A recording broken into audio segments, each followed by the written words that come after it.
இந்த கூறு எவ்வளவு சாக்லேட் போன்றது என்பதை கற்பனை செய்யுங்கள். சுவையாக உள்ளது. எஞ்சி இருப்பது எல்லாவற்றையும் நன்றாக கலக்குவதின்றியே. இத பாருங்கள். சரி, என்ன?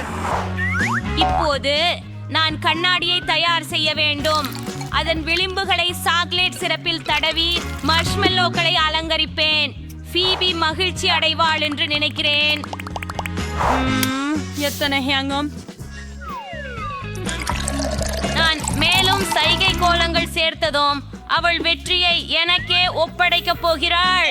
ஒரு சைகை கோலமாக நான் கஃபி வின்னை பயன்படுத்துகிறேன்.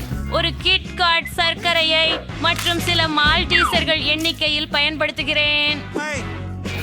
அது சிலிர்க்க வைக்காதா? என் சாபர்கள் அப்படியாக.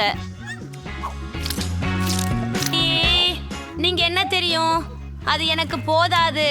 கொஞ்சம் கூடுதலா ஓரியோவும் சாக்லேட் சிரப் கூட தேவைக்கேற்ப இருக்கும். இது பெரியதாக தெரிகிறது. ஐசா, மிகவும் ஊட்டமுள்ளதாக உள்ளது. நானே அதை கண்டிப்பாக குடிப்பேன். அற்புதம்.